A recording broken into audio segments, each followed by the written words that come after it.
Greetings of the day. I am Dr. Ashok Kumar Katta, Program MBA, Department of MBA, Vistas, Subject Operations Management. Today, the topic for the presentation is on plant location. Being a startup company or an existing company, one of the important resource everybody will be searching for a right location. How the companies will be selecting a right location for manufacturing of their product or for their regular operational process activities. Here, directly, indirectly, many elements will be influencing for identification of the correct location. Now, today's session, we are going to talk about how many types of plant locations can be identified, can be followed by the companies.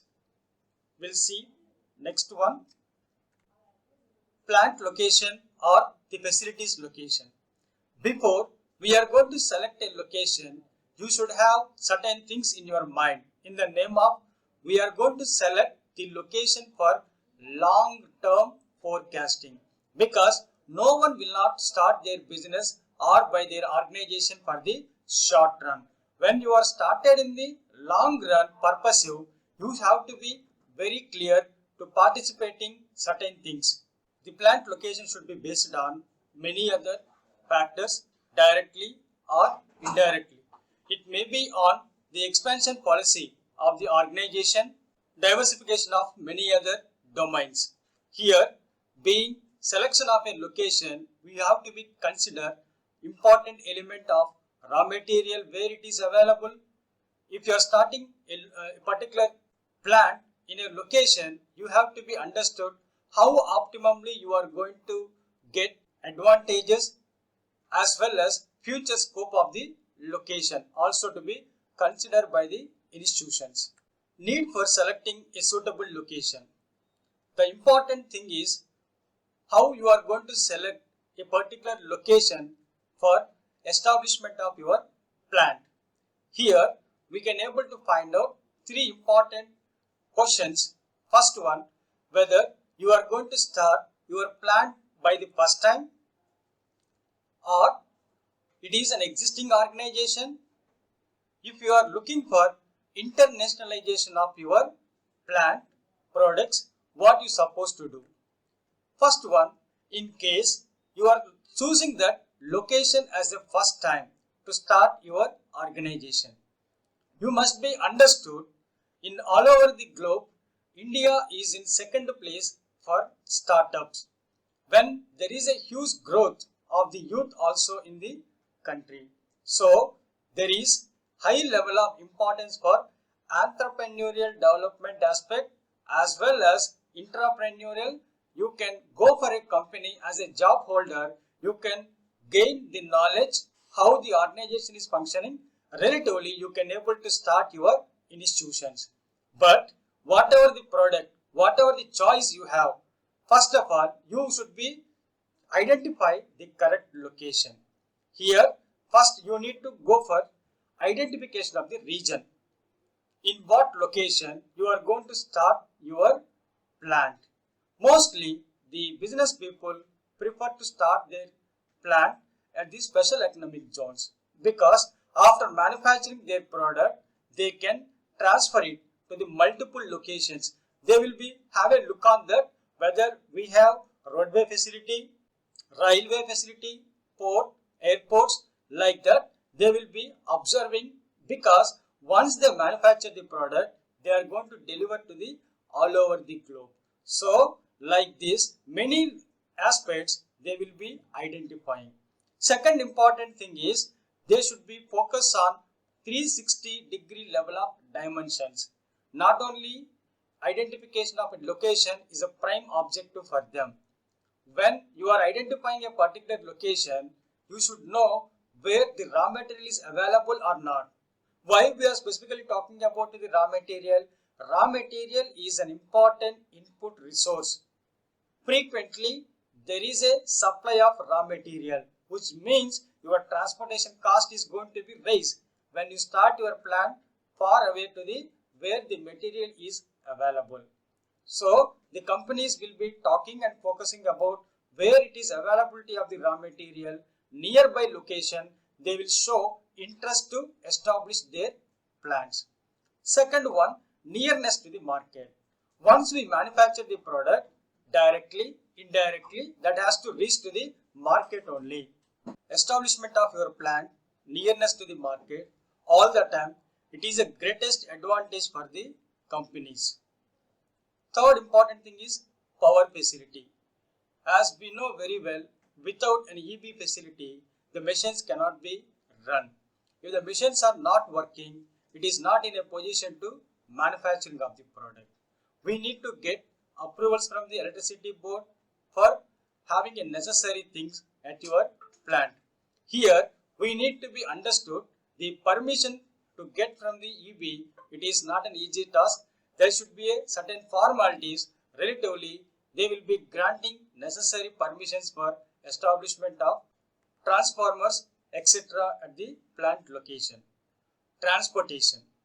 Transportation is one of the resources. Most of the companies, what they will do, they will have their own transportation, or else they are going to hire from somebody else.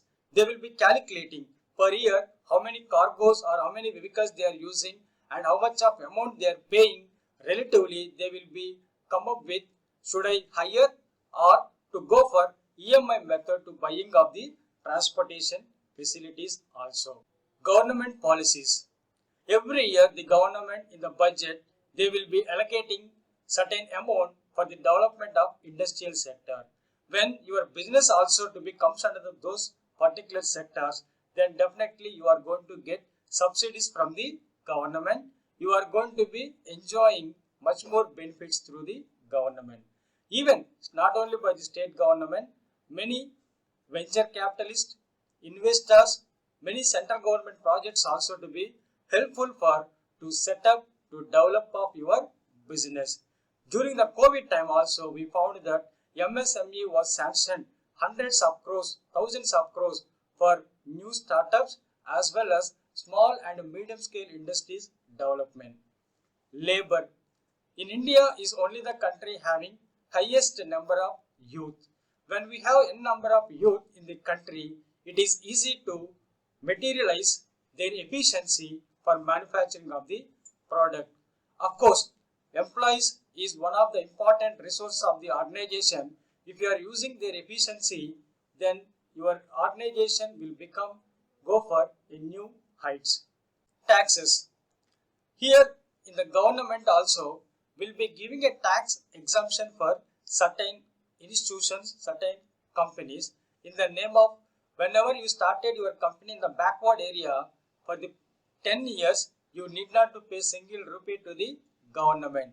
After that, you need to pay minimum taxes for the 5 years. Later that, they will be charged full tax amount from the companies. But here there is a condition. Your plant has to be established in the backward areas because the government want to encourage equal development of the country. Whenever you started in the backward area, they will also get n number of opportunities through your industries. Next one is in case of location choice for existing organization. If in case your company was already existed in the market, you want to go for bettermentation or the development, there are n number of options. The first option is you should not be focused or target to manufacturing of one product. You can able to go for diversification of your production at a time 3 or 4 products whenever you manufacture. Through one product you may get nominal returns, another product you may get it by the losses, maybe rest of 2 or 3 products can be clicked in the market, you may enjoying by the super profits. So whenever you have a sufficient space at the organization, whenever you have a new thoughts and ideas, go for diversification of the products, then definitely you are going to enjoying by the marketing benefits. Second important thing is manufacturing of a plant supplying to the specific market area. Here we need to be knowing supplying to the market area is not an easy task. You have to pay direct, indirect taxes as well as the market area also will be having n number of competitors. By overcoming all these things, your product should be more quality, quantity, reasonable price, attractive packing, definitely will helpful for to sustain for the long run of your products. Most of the companies, what they will do, they will go for the expansion from one level to next level. Example, you started your company in a specific state. When you want to exist in the market for some time, now you are looking for expanding your institution. By the time you can expand your product from state level to national level to international level. When the product was supplying from state level to international level, your market area is going to be increased. Your production is going to be raised. Sales volume, which is going to give more returns and profits also for your success of business. Plan divided on the base of the purpose as well as the process. Here we need to be know what is the purpose of existing your organization and what is the possibility of process to extend your business organization. When you just have a look on that cement industry also, they were manufacturing two grades of cement like 33 grade 1 cement, 53 grade 1 cement. Here the purpose is manufacturing of the cement. Here simultaneously they are diversifying in one product to another product, one product to another product. All the time they are showing about distinction, and that will be lead, that will be providing you settlement of your company in the market. And the last one is plan should be emphasized with the flexible manner. Whenever we are starting a plan, that should be a flexible way of transferring from one place to another place. Of course, that is quite rigid, quite difficult for the companies. What they will do? It cannot be moved simultaneously one place to another place. The important things can be moved from one place to another place, because after you are settled in the market, you found somewhere as a better market area, then you want to shift your entire institution or company from that place to the new areas, then definitely you need to have emphasizing flexibilities. In case of global location, being a company, being a well upgradation, when you want to go for internationalization, before that you need to have a proper market research. In the market research, you will come to know that what kind of drawbacks are there in the international branded products. Relatively, you can able to do those kind of modification changes in your product. You can be enter into the international market. When you are entering into the international market, you should have give some kind of benefits, incentives or concession to the buyers or by the consumers. Relatively, they will be attracting to buy your product in the initial stage. If customers found that your product is really worthy or qualitative one, or certain additional features you would have added, then people will diverted to use about your product. Nowadays, we can able to find out most of the factories, they will be following about the subsystem level. In the subsystem level, a standard production will be maintained by the factory layout. In the subsystem level of manufacturing, that means the upgradations role will be handled, taken care of by those companies. Here, what is the reason for you are growing for global level? Knowingly, unknowingly, everybody will say that we want to satisfy the customer needs and requirements. We want to launch our product to the knowing by the customers, reaching to the each and everyone. But inherently, there are certain reasons are there. They want to earn profits. They want to capturing international market. Many other strategic reasons will be following for the success of their institution. Thank you.